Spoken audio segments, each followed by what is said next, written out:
This is Penn Sunday School. Here we go. See, it's like that. And to our listening ears, all nations sings and round us rings the music of the spheres. Sunday School. Brothers, sisters, siblings, welcome to Penn Sunday School, starring Penn Gillette. My name is Michael Goodell. Matt, Reddy Rich, Penn and I are broadcasting from our separate homes in Las Vegas. On this week's show, we've got the fantastically funny comedian, actor, and writer Judy Gold. Among other things, we'll be talking about her new book. Yes, I can say that. Here he is, preaching love, Mr. Penn Gillette. Yeah, this could be a very, very special Penn Sunday School because we might actually talk to our guest about the subject of her book. You know, we've had epidemiologists on and talked about juggling. You know, we usually get deeply off subject, but this is a subject that I care about and might want to focus on a little bit. You know, when you start out with Mae West and Lenny Bruce and end up where we are now, it becomes very, very interesting. So why don't you run down what your book's about, and then we'll jump in and talk to you about it. Well, the book is called Yes, I Can Say That. When They Come for the Comedians, We're All in Trouble. And I was asked to write it by HarperCollins because Vice News on HBO did a piece about college bookers telling comedians what they can and cannot say on stage. And I was the opposing view. And so it got a lot of airplay, and HarperCollins came to me and said, will you write about free speech from the perspective of a comedian? And I was honored, but also it's such an important topic to me because satire and humor are so important. They create discourse, which creates growth. They educate, it unites, and people are, I cannot believe, going through all my research and the history of, like you said, Penn, with Lenny Bruce, these people who, I guess we are the truth tellers, and which makes us very threatening to the non-truth tellers. But it got to the point where we're at this moment in time where intent, nuance, and context are taken out of comedy altogether, and people are, quote unquote, triggered, right, by a word or an idea. We can't talk about that. We can't say this. We need a safe space. Every safe space has a door to the real world. So too fucking bad. But when you murder someone, or if you murder someone and you're on trial for homicide. Either one is correct. Yes. And you're on trial for homicide. Your sentence is determined by your intent. And yet people don't give the same consideration to a comedian whose only goal is to make you laugh. That's our goal when we get on stage. Not the only goal. I don't think that's the only goal. It's a major goal. There's an important quotation from Michael O'Donoghue that said, laughter is one reaction to comedy. It's not the only reaction. Right. And I think that's important too. What's really interesting to me is when trying to use words like censorship, we are stymied a bit because the last real government stepping in was, at least that I was involved with, was Two Live Crew, who were actually arrested. Right. And then the predominantly white rappers that came out a few days later and were arrested for doing the same show. Right. But that was in the 90s with Luke Skywalker and so on.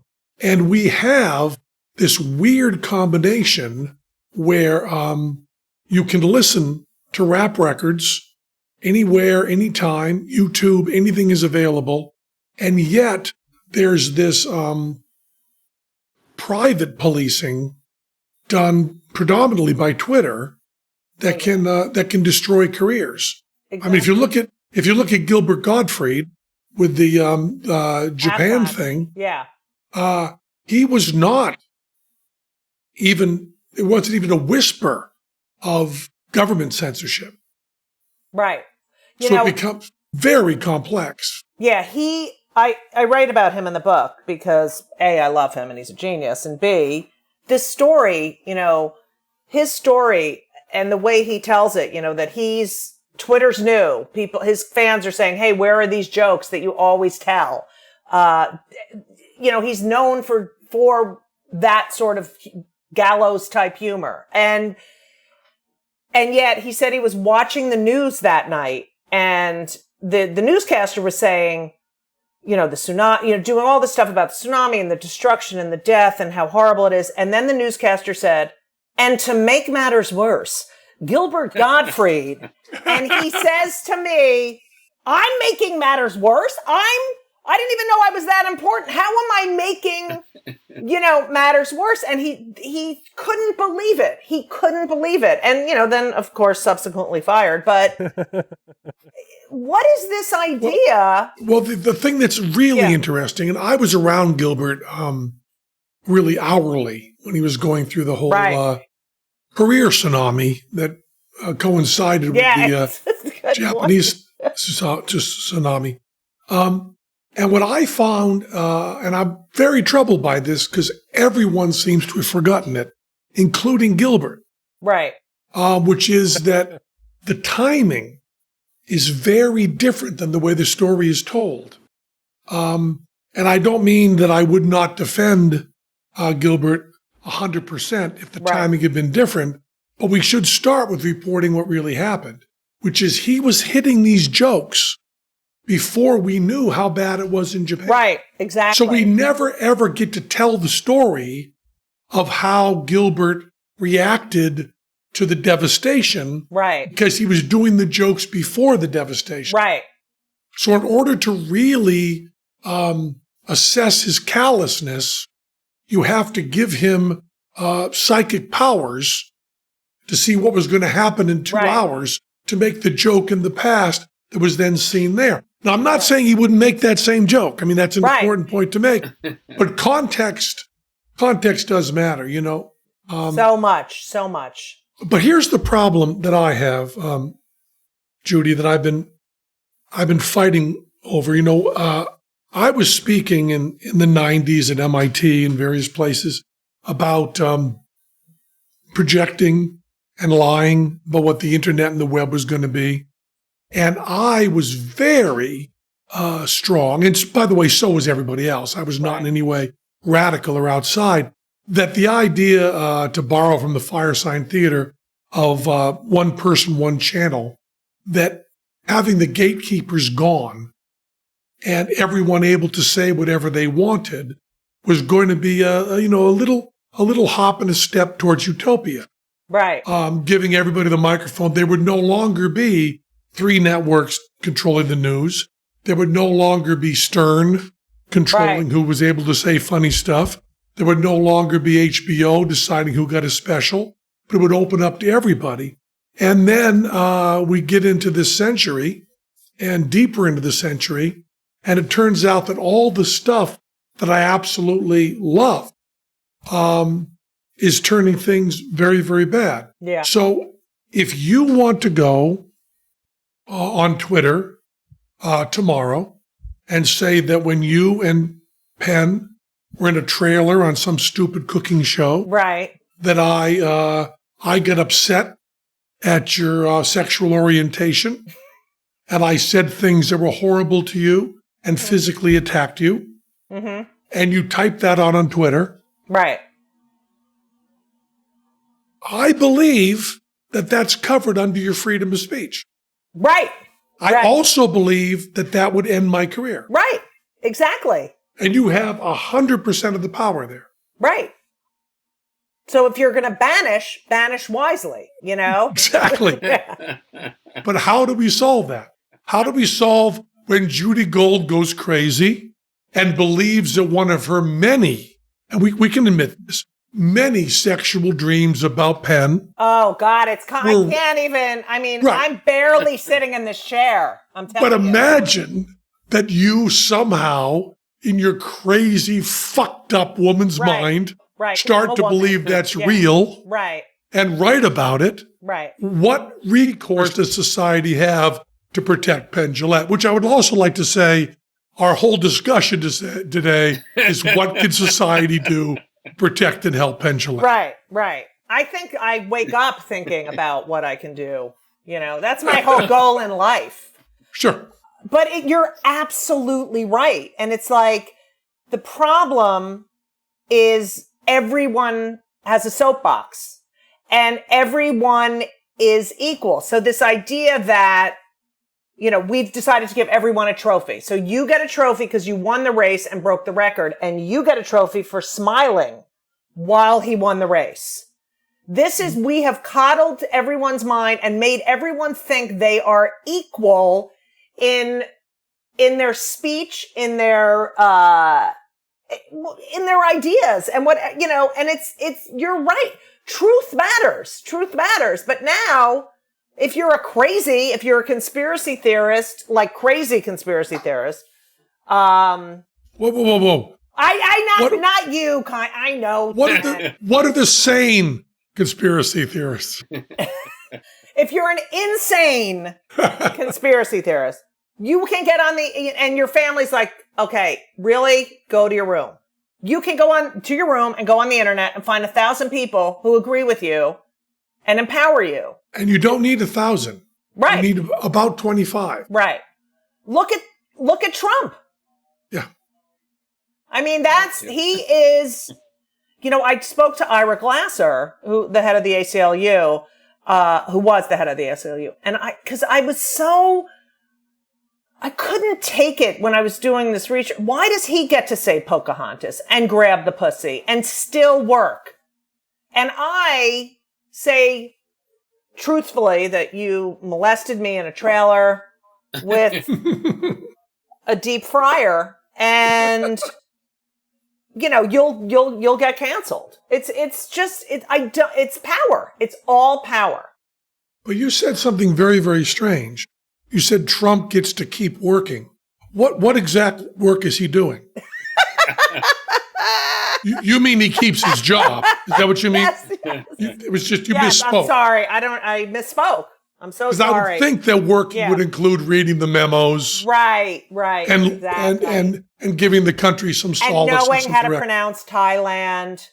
Which Yosemite, yeah. Oh my God, that's the best. Yosemite is the best. It's the fucking. I'm getting a shirt because you know I am a Semite. And then that one was great, Thailand, and he said fatalities twice yesterday. Fatalities. Fatalities. And yet, but Joe course, Biden has mental illness. But of course, none of that. You know, this is one of the things that when you have that much outrage, people focus on the stuff that they don't care about. Right.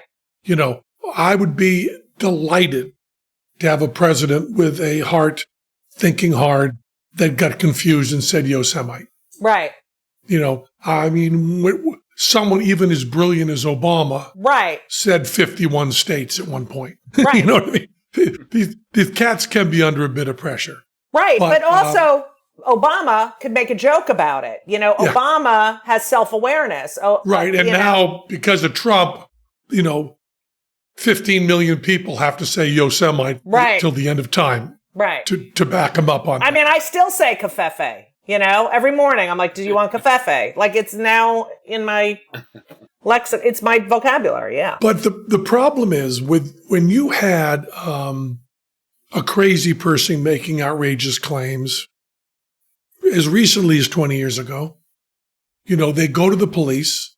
Right. The police say, you're crazy. We're not doing anything. We're just going to take a few notes and you run along your way. Right. Then that person making the accusation goes to the newspaper and the writer goes, yeah, out of your mind. We're not really going to write that up. And then that person takes a sign and stands out in front of the newspaper and people drive by and go, probably a nut. Right. But now that same person skips all of that and goes online, and you really do have X number of people, and X can be 25, right, who will retweet and follow anything. Right. And I just don't see a way that when we had and I want to just keep repeating that I was wrong and I pushed for this. But now I'm talking from this point of view. When we had gatekeepers whose names we knew, we could rail against the gatekeepers and fight against that. Right. And now that there are no gatekeepers, it can all, to talk about, Jonathan Rauch. Do you know Jonathan Rauch? Mm-mm. He's a great writer. He's a friend of mine. And he's written some, Kindly Inquisitors. Oh, yeah. Okay. It's a great book. Yeah. And he talks about how for the gay movement, freedom of speech was everything. Right. Being able to say offensive stuff moves the gay movement along. And now we're at a point where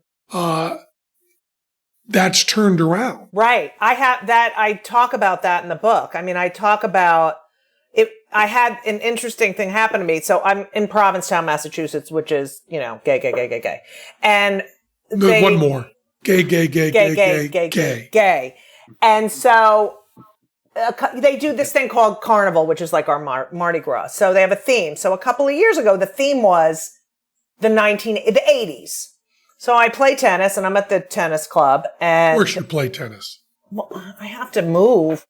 And I'm at the tennis club, and one of the gay guys, of my age, says, lived through the AIDS crisis, says, it's the 80s this year. I'm going to dress up as, I don't know, Madonna or whatever. And what are you going to dress up as? And I said, I was thinking of going as a T-cell. So he we were just laughing and laughing. He tells me a week later when we're playing that he told that to a young friend of his in his 20s, and he was appalled. And it's like, I went through the AIDS crisis. I own this. You don't tell me what I can't say. You don't have the experience I have. So maybe you're uncomfortable saying it, but don't tell me, who fought for your right to be uncomfortable. And for his right to party. Yeah, exactly. Like it's 1999. Yeah, it's the problem is when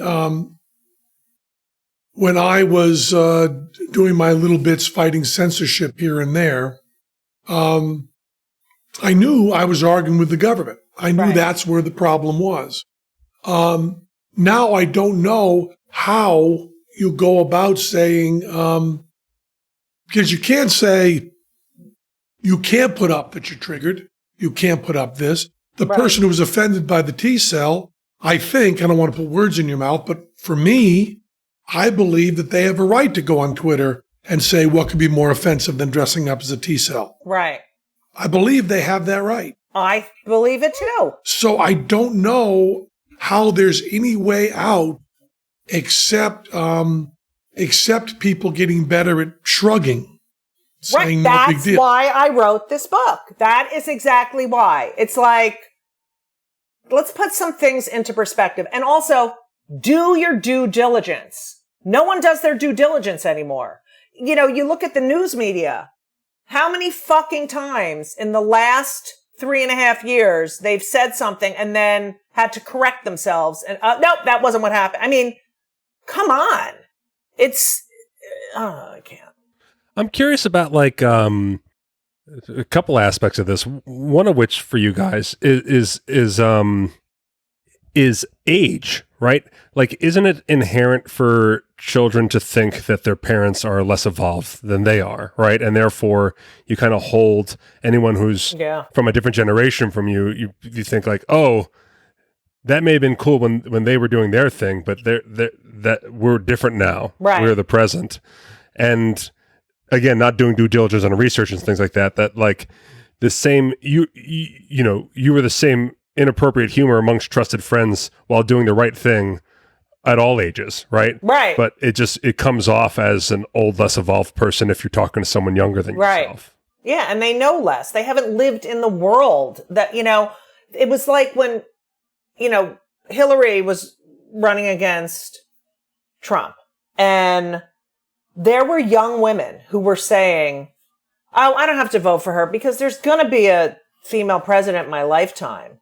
So why does it have to be her? And I'm like, you've lived in this world as a woman for what, 2 years? Like, come on. And on the other hand, there was a 100-year-old woman being, taken to the polls saying, I never thought that I would be able to vote for a woman in my lifetime. There's no deference to, I was taught, no matter what the person's background is, where they're from, socioeconomic, if someone is older than you and has lived longer than you, they know more than you. They have more life experience than you do. And respect that. But there's none of that. There's none of that. But the other side of that is also that they're infinitely better at sniffing out bullshit and trolling on social media than we are. Yeah.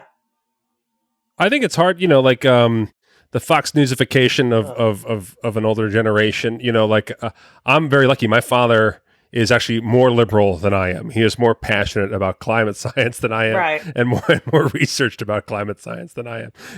But talking to friends of mine my age, they're like, that's like a unique scenario, right? And I think like it's as hard. I think, but it's also the words liberal and conservative are now nonsense. Right. Right. Complete nonsense, because the idea of open discussion is attacked by both the left and right. Absolutely. Especially the progressive left. Yeah. And there's an idea, and we have the left that we call the left now, right, is trying so hard to be so correct on everything that they do stuff like fuck over Al Franken. Oh, that pissed me the fuck off. And what troubles me is that I don't know Al well. I mean, I've known Al for 30 years, 40 years, but I don't know him well. We occasionally talk. But Al agrees with them. And that... No, he doesn't. He does? He kind of thinks that my idea is putting your hand a half inch from Kevlar and making a joke, I think is really harmless. I agree. And I also say, and I'm not one to quote Garrison Keillor, although he is tall and we both approve of that. Yes. But he talks about how much during pictures his ass gets grabbed. Teller and I, before the pandemic, would always pose for pictures with people after our show, shake hands, meet people. And I don't think that a night went by that my ass wasn't. I mean, people are only human, but my ass wasn't. And your ass. I mean, hello, who wouldn't want? Yeah. I mean, probably a dozen times. Mm-hmm. And things often, not rare. Every couple of weeks, someone grabbing my dick. Yeah. I know that because I have all the power and I'm privileged and all of that, and I certainly don't understand this argument perfectly, but I understand it enough to at least address it. That's less of a offense to me than it would be to a woman.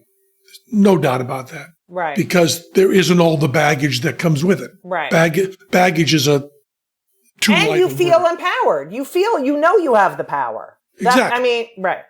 But, and in that situation, I think it's a joke.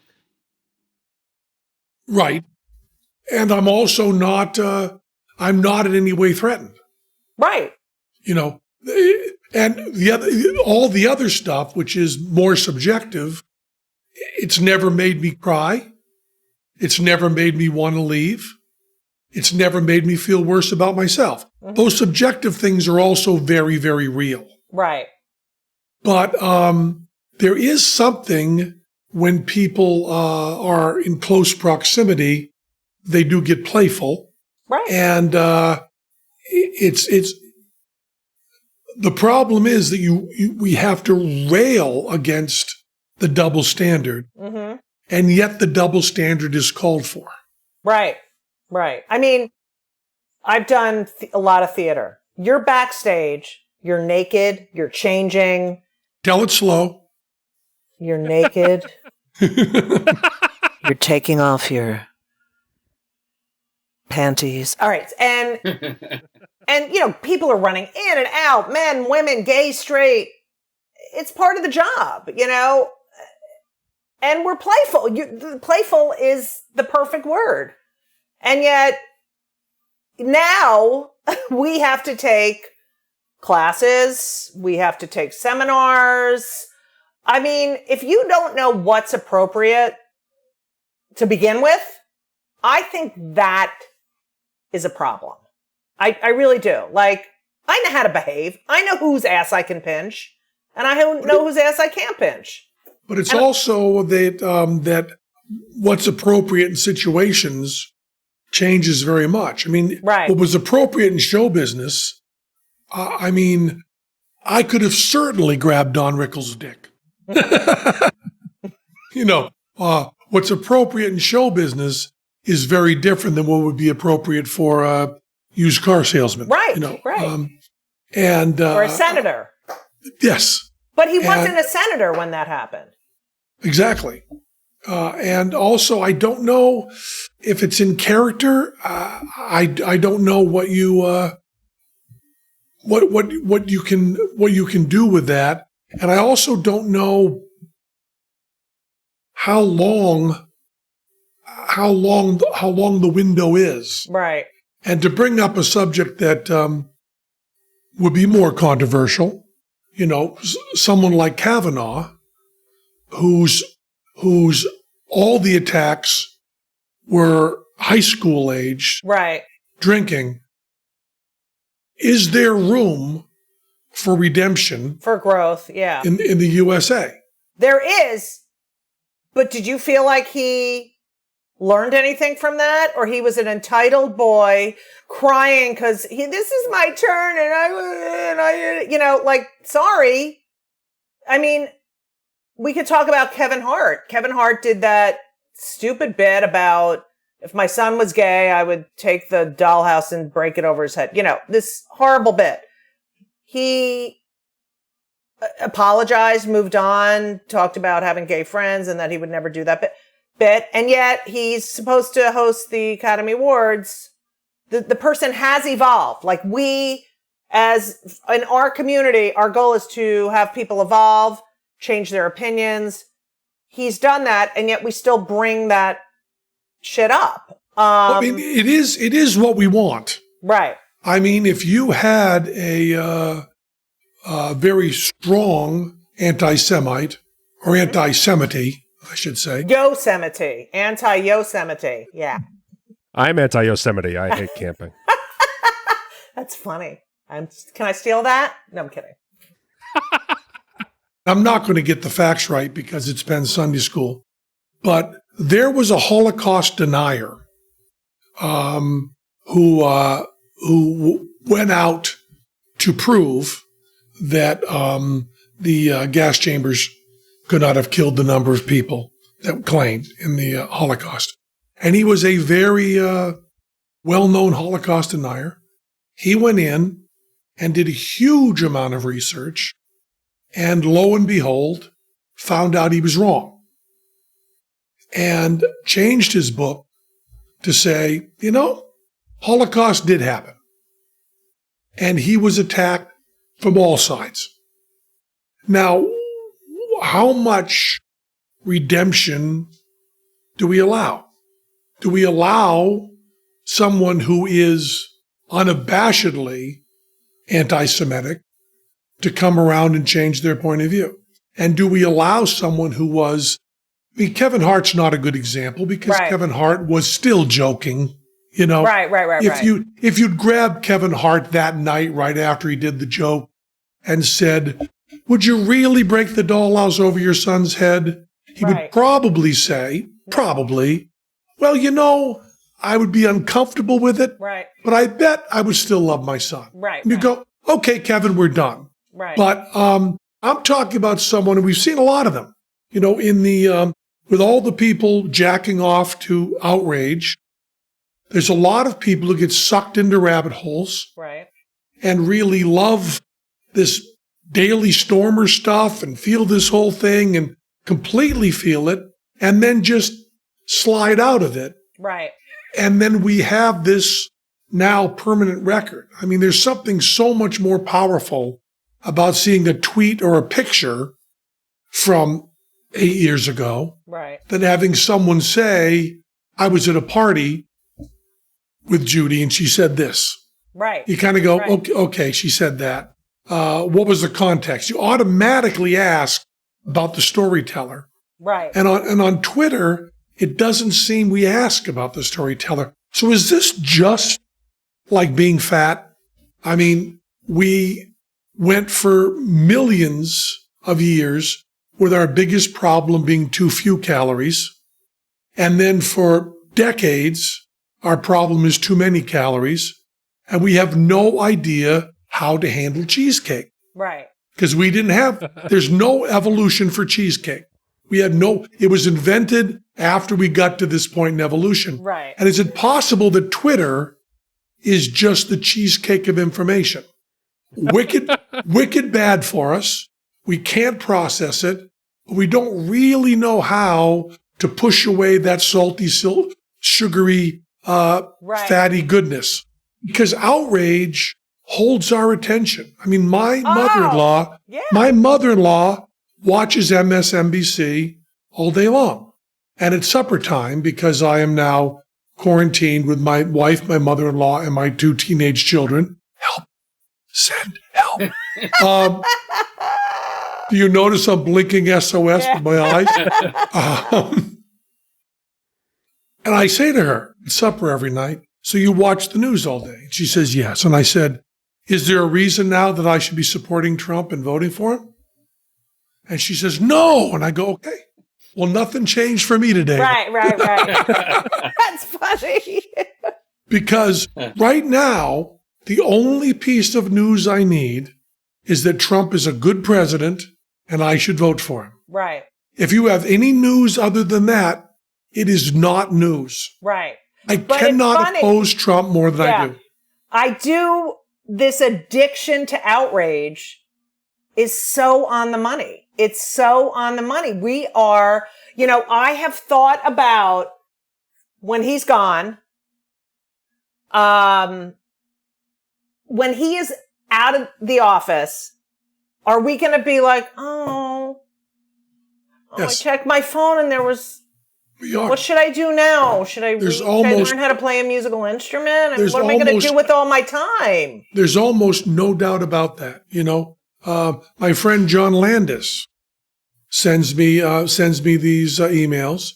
And I said to him, finally, John, find a porn site and masturbate to that. I don't think it's healthy for you to be masturbating to 5 people in the Ozarks not wearing masks. I just don't think you should. Take a little break from Judy Gold right now. We'll be right back, but we're going to talk a little bit about Stamps.com. As we slowly adjust to a new normal, we still need to be smart about how we do business. Luckily, there's Stamps.com to make things easier. Thousands of small business owners have discovered the benefits of Stamps.com in recent months. They've been able to keep their businesses running and avoid the crowds at the post office, all from their own computers. With Stamps.com, you can print postage on demand and avoid going to the post office. And you'll save money with discounted rates you can't even get at the post office. Stamps.com also offers UPS services with discounts up to 62% and no residential surcharges, which is a big deal. If you ship anything out, that's a huge deal. Stamps.com is a longtime supporter of the show. They've been with us since the beginning. We've used their services since 2012. maybe before that. And it is so convenient. Everything we send out, if you write for an autographed picture, if you were involved with my movie director's cut, if you do any of the scoop stuff with Matt, it's all stamps.com. I can't understand how anybody could run a business or even run their personal life without using stamps.com. Simply use your computer to print official U.S. postage 24/7 for any letter, any package, any class of mail, anywhere you want to send.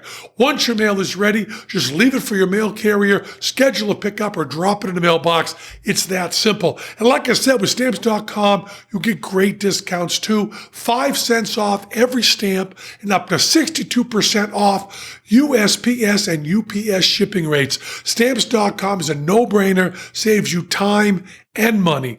Right now, our listeners get a special offer that includes a 4-week trial plus free postage and a digital scale without any long-term commitment. Just go to stamps.com, click on the microphone at the top of the homepage, and type in Penn. That's stamps.com, enter Penn. That's my name. Who else we got here we want to talk about? We got to talk about this. Buttercloth. Now, if you're watching this on video, which most of you aren't, I am wearing the most comfortable shirt you can imagine. As a matter of fact, they sent me a couple to try out, and I'm going to buy a bunch more. Buttercloth. I've never felt anything like this. I wear button-up shirts, fancy dress shirts. I'd always rather wear a t-shirt. That's not true with Buttercloth. If you hate wearing dress shirts, Buttercloth is designed a men's dress shirt that is actually comfortable. A young fashion designer, Dan Tran, came here from Vietnam and invented a fabric so revolutionary it caught the attention of Shark Tank, where they loved it so much they invested $250,000. Former LA Lakers star Meta World Peace was one of the first customers, now an equity partner and celebrity brand ambassador. I just cannot say enough good about Buttercloth. I'm going to get a bunch more of these shirts. World's most comfortable dress shirt. I feel like I'm wearing a t-shirt. I'm 6'7". I'm a big guy, and the sizes fit my body type, everyone's body type. Make you feel like Friday night, look like Friday night, but feel like Sunday morning. Not stiff, not scratchy, so soft, 6-way stretch. My mother-in-law saw it and said she wanted me to get a hole in it so she could take it and start wearing it. Buttercloth is offering our listeners 20% off your first purchase. Go to buttercloth.com/Penn and receive 20% off your first full price order. That is buttercloth.com/Penn. Oh, I love this so much. What a great, great shirt. What else we got here I want to talk about? Oh, yeah, this is a brand new one. Lucy Nicotine is a company founded by Caltech scientists and former smokers looking for a better and cleaner nicotine alternative. Finally, tobacco alternatives that don't suck. Now, I'm not a smoker. I'm not a nicotine guy.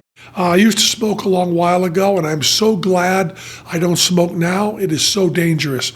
But this nicotine gum, even though I didn't want the nicotine rush, I tried it because I don't like to talk about things on the show that I haven't tried. So they researched and developed this for 3 years to be made for people, not patients. Lucy has created a nicotine gum with 4 milligrams of nicotine that comes in 3 flavors: wintergreen, cinnamon, and pomegranate.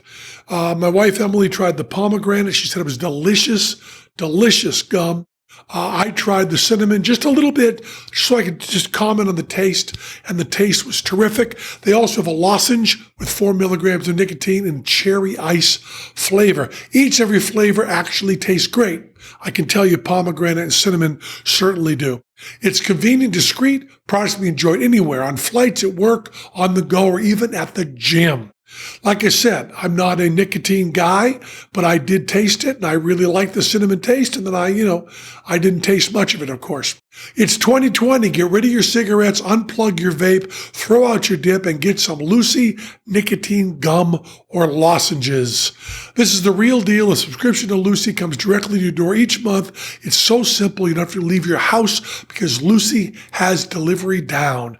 Penn Sunday School listeners, go to lucy.co and use promo code PENN to get 20% off all products, including gum and lozenges. That's Lucy, LUCY.co, and use promo code PENN at checkout. Warning, this product contains nicotine derived from tobacco, and nicotine is an addictive chemical, okay? Lucy.co and promo code PENN. Also, you have to ask yourself, is this outrage generated by a person or by a machine?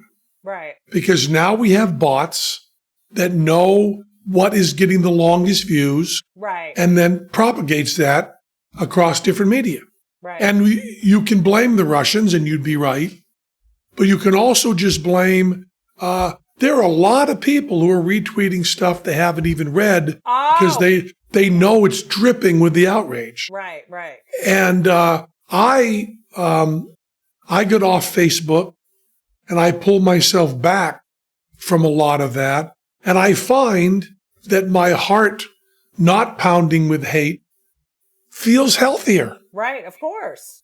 Pushing aside that cheesecake may be an okay thing. Yeah. But when you had what I never expected, I was 12 years old. I'm a little older than you.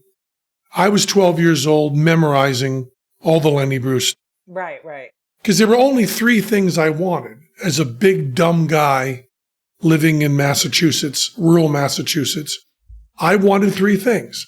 I wanted to be from New York, Jewish, and gay. That's all I wanted. I wanted those three things more than anything. You got two of them. I wanted to be Lou Reed. And so I was, memorizing the Lenny Bruce stuff. And when he would talk about big square-headed farmers in Goyam, he was talking about me. Right. But I was still memorizing it. And he was being arrested by the government. And I knew so clearly who I was fighting against.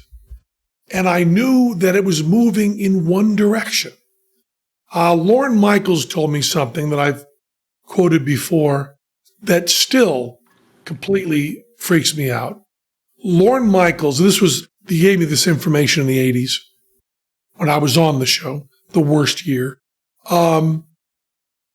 He was told that when they started Saturday Night Live every night, that he was allowed to put a show on that would run in parallel with the live show. So the idea would be if someone died or there was a fire or a terrorist attack, someone would hit one button and Saturday Night Live would automatically go to a rerun. With no talk, no nothing, just hit the button and go. And it would just bop you back to that time for a disaster. By the way, the disaster had to be so great that they've never used it. It's never been used. But Lorne was given the honorary position of picking what show he would put on. So he would go through all the shows of Saturday Night Live and say, if there's a nuclear bomb in New York, this is the show that'll play. And I am miming it as though he's pulling out a VCR tape. Right. Which he's not, of course. Because it would be this. Yeah. Because we're old. Yeah, we're old. Yeah.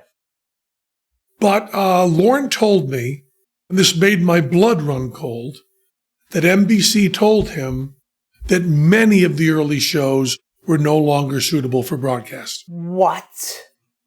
So even in the situation of a nuclear holocaust, they could not show Belushi doing the samurai. Oh. One of those things.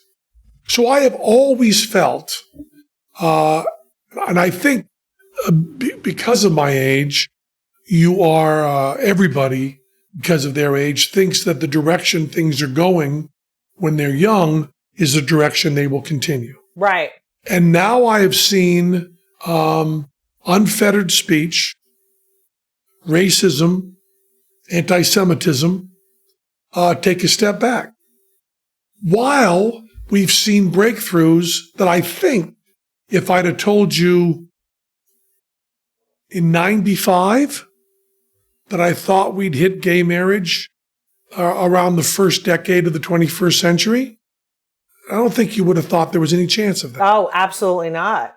That moved very quickly. And we have to remember... That was because of the AIDS crisis, that was the catalyst, I think, for gay marriage, for equality. That people were not being able to visit their spouse in the hospital, that partners of 30 years were dying, and the family was saying, you're not getting anything, and you're not coming to the funeral, and go. And yeah, I think there were a lot of reasons. And by the way, I was against gay marriage because I don't think that marriage should be a government thing. Right. So, but that was a position that I didn't say much. Right. Because getting beyond that first sentence might can be completely canceled. Right. But wait a minute, Penn, aren't you married? Yes, because Emily and I could not find a lawyer that would guarantee us rights to our children beyond a doubt if we weren't married. Right, and that's what we wanted too. Exactly. When gay people got married in New York, when it passed in New York, that it was the largest, the following day, the largest amount of marriage licenses ever issued. And where were they issued? At City Hall. No one went to a church or a synagogue or, it wasn't about that. And yet that's what they made it about. And yet if you look at all the early feminists, not all, of course, whenever you say all, you're wrong, but the late 19th century feminists, Susan B. Anthony, those cats and kitties, they were all anti-marriage. Right. I mean, that was all their point, was the state should not be involved in this kind of deal. Well, and I would like to think we'll still move together toward loosening it up. The other thing is when they made the arguments against gay marriage, like soon 4 or 5 people be married together. Yeah. I was like, good. Yeah. I'm hoping for that. Right. I mean, I was their nightmare. It was like when they were saying, well, legalize marijuana, pretty soon they'll be legalizing LSD and heroin. I was like, okay, good. All the stuff they do to scare me, I just kind of go, good, I'm okay with that. Right.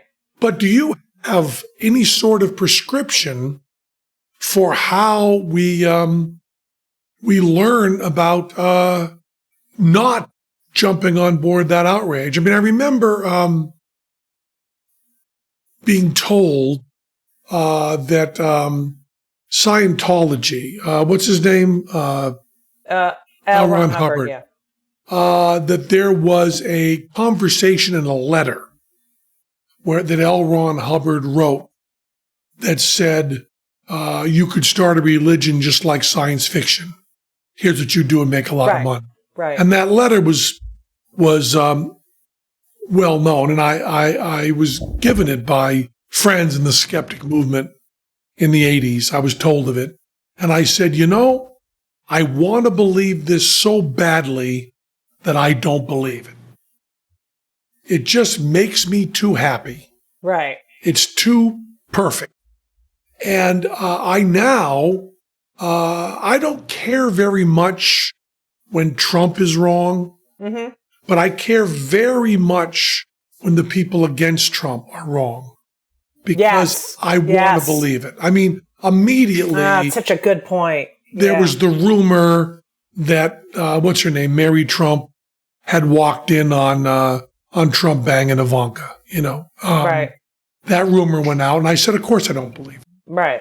And there's all these rumors about, not only do you have QAnon, but the other side has that too, in that Trump's doing this conspiracy and that conspiracy. And I don't know how we get inoculated so that we can have our complete free speech on Twitter and still react in a measured way. Right. Also, Sarah Silverman, who I respect tremendously and trust her thinking tremendously. Same. When everybody, Chris Rock, Jerry Seinfeld, when Chris Rock and Jerry Seinfeld agree, you kind of go, uh-oh. Right. When they were talking about campuses policing comedians. Yeah.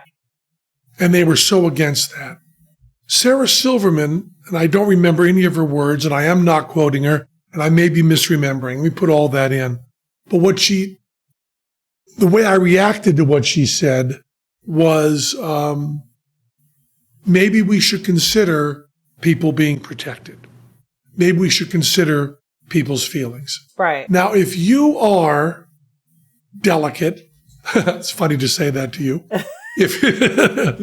If you are delicate and sensitive and you want to go to college and you want to have an environment where you're not triggered and made uncomfortable, I think that should be your right. Mm-hmm. If a college wants to advertise, we will not shake you up in any way, shape, or form. Now, that's not a college I would go to, you know. Right, but that's also not reality. Right. Okay. What does that prepare you for? It doesn't prepare you for anything. You're paying for it. Well, there you go. There you go with a really fine argument. But the purpose of college, at least originally, liberal arts college, was so cultured gentlemen could converse with one another. Right. In witty ways. Right. It was not to prepare one for life. Right. But that has changed tremendously. Yeah. Although I still think if you ever spent time talking to Christopher Hitchens or Stephen Fry, you spent a lot of time going, man, being well-educated makes you really good at talking and shit. Right. That's right. You know, as they move from John Donne to Chaucer, to Bob Dylan, and just it all is all nice in there, and they seem to know what they're talking about. You go, maybe I should have gone to college that way. Right. But I would think that if I were to want to go to college now, I would want to pick a right-wing Christian college. Really? I think I would want to have everything I believe questioned. But you're an evolved person, and you're not like everyone else. But I mean, what I'm saying is, I get it. Yeah. When I was 19, and by the way, when I'm 65, I may not enjoy every second of being questioned and beat up and attacked. But I always believe in the long run, it's a worthy thing. Right. You know, if you looked at my reading list, you would find things that I deeply disagree with. Mm-hmm. You know, when I read news, I try hard to grab other sources. Right. So I don't know if you are, it seems like at the age of 19 especially, you want to be questioned. And, but I don't know. I mean, I don't know that if I had been raped, if that's the right way for me to explore that in a class on deliverance. Right. You know, I don't know. I'm trying so hard here. I believe you and I agree 100% on everything on this subject. Yeah. So I'm trying to dig around on the sides and see if I can find the arguments that are against us. You know what I mean? Right. I think you brought up an interesting point at the beginning of this podcast, Penn, when you talked about at your lecture, talking about like getting rid of the gatekeepers. And I think what happened was we got rid of the official gatekeepers and just made everyone who has a social media platform a gatekeeper, you know? And I think... Well, because we have followers now. I mean, that whole word right there is psycho, you know? Yeah, well, we have a lot more gates. Well, you know, my friend Nadine Strawson, who was head of the ACLU in the 80s and 90s, I was talking with her a lot when she was writing op-eds and stuff. Mm-hmm.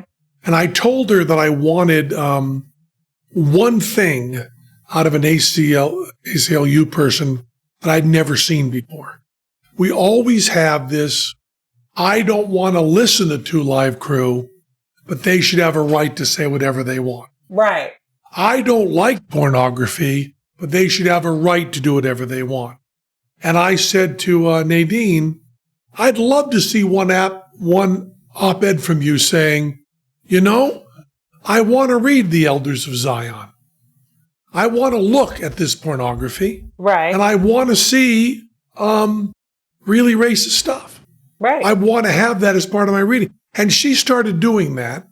And I think that kind of embracing of the stuff that you don't like is good. So, I mean, do you think it's embracing or just acknowledging? Because acknowledging, but I think that empathy is more useful than outrage. Mm-hmm. I agree. I know that the Clash things, anger can be power, know that you can use it. Right. And yeah, I played that. But I don't know, Kahneman, Dr. Daniel Kahneman, who wrote Thinking Fast and Slow and won the Nobel Prize in economics. In the biography of him, there's this really interesting thing about him, which I'm not going to quote exactly because it's Penn Sunday School. We like to get it close, but never right. When he was told anything, he would always ask himself, what would make that true? Right. What would make that true? And since I've read that, I try to clutch at that as often as I can. And I see something that's insane and egregious and offensive and try to find a way in to say what would make that true. So when I say acknowledge is not the right word and embrace is not the right word, but I think that going through opposition research, if you will, and not just making notes to how to tear it down, right, but also to try to broaden your heart enough. I mean, there's the story of the Buddhist monk held in captivity for 20 years, and his biggest worry was how difficult it was going to be for him to love and empathize with his captors. Mm-hmm. I mean, that kind of psychosis, that kind of I want to be a punching bag, I'm going to hate my enemies, that kind of mindset that has been celebrated in Christianity and in Buddhism and in really all your Abrahamic religions, even Islam. I think there may be some wisdom there. I think there may be some wisdom in digging in, but I don't know how we can dig in when Twitter gives us these, there's never any thought or buildup. It's just outrage, come, we're done. Right. Exactly. That's the prize. Yeah. And it's and even when you're describing Penn actually goes to an audience member who might take offense to a comedian, right? Like, this person just brought up something that triggered me, that I hate, and I don't like their perspective of the joke. How can I look at this person like a human being and not just make them the subject of my rage? Take yourself out of it. The comedian was not thinking about you when they wrote the joke, and it's not about you. Right. You're seeing something from another perspective. You're seeing the world through someone else's eyes, which is exactly what you're talking about. When Bobby Slayton said on stage at Caroline's, Penn, you're going to like this next joke because of how much you hate Jews, I think he was thinking about me personally. That's funny. It's funny. And the way the rest of the Caroline audience would look over at me after he said that. Yeah. So in some cases, they are thinking about you. Right. But I think we can say those are rare. Also, we also don't want to throw out the fact that we do need judgment. I mean, if you're on stage talking about what part of the chicken the McNuggets comes from, I am judging you. I'm same. I'm judging too. Yeah. But, Dom Herrera's opening line is, I think it's important to judge people by the color of their skin. That's his opening joke, and people laugh at it. They know his heart. They know his intent. They're not fooled by the words for a moment. Right. That's also Rickles. Right, Rickles, yeah. Exactly. It's exactly Rickles. This caustic warmth. But also so maudlin. Right. He was so needy and maudlin and just bared himself in ways, Allen Ginsberg said the poet must stand naked on stage.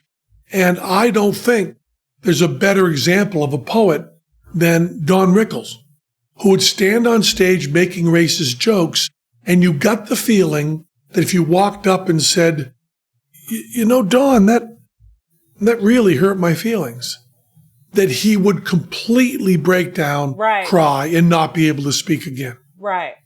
It's so odd that there's that sense. And of course, Lenny Bruce. Same. I mean, one of the chapters in my book is Thank God Don Rickles is dead. I mean,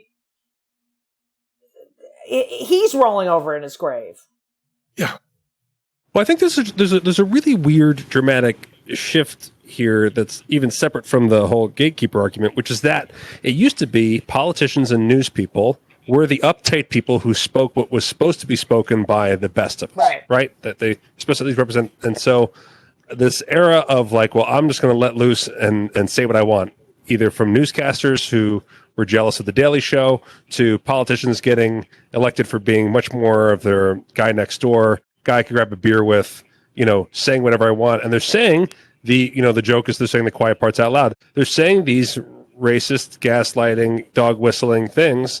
And so now comedians can't, it used to be comedians were saying the outlandish things and the quiet parts out loud and talking about what's flawed in human beings while our leaders supposedly represent the best of us. Right. And now it's shifted. Like it's a great time to be John Mulaney and Jim Gaffigan.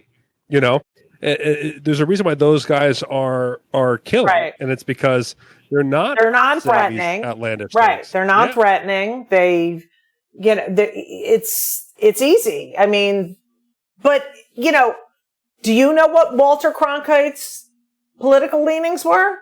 I mean, no. I mean, one could guess, but but you didn't know. But only from you didn't know. An examination of his editorial style. Yeah. But you didn't know. We didn't know. But that was also a weird glitch. In the early part of the 20th century, newspapers had it in their name. They had, the Daily Republican. Right. And I kind of liked the pretense of the neutral news person being taken away. Right. I kind of like, good evening, this is MSNBC. I'm Rachel. I hate Trump. Now here's the news. Right. Because you can kind of understand that. But all the stuff that I pushed for and fought for and looked forward to is now biting me in the ass. But it's also, and by the same token, when you talk about the newspapers, they would report a news story after having done research. Yeah, well, yeah. And seen, gotten more information and processed it and then put it into writing. But that doesn't happen anymore. Right. Not even by newspapers because everybody's on a time. Right. Got to get it first. Got to get it first. Got to get it first. Not I got to get it right. I got to get it first. Yeah. And also, the, what's her name resigning from the New York Times with the, we're being edited by Twitter. Right. Barry Weiss. Yeah. I saw her here. I've seen her here a few times. I love her. But good for her for doing that. Yeah. Well, you know what we're going to do? We're going to break this now, and then we're going to come back and do more. Because we're going to solve this by the time we're done with Judy. Perfect. Because this problem's been going on long enough. Yeah. So that was Penn Sunday School. But we're going to fix it more. Cha-cha-cha. You become naked. I'm getting some water. Good thinking. while she's gone, guys, she's a lesbian. So be very careful what you say, okay? I don't want anything going on like that. Okay, so be careful. She's also Jewish, okay? So she's a Jewish lesbian, so be careful with everything. Hi, Judy. Glad you're back. What? Nothing. Everything okay? You know we love you.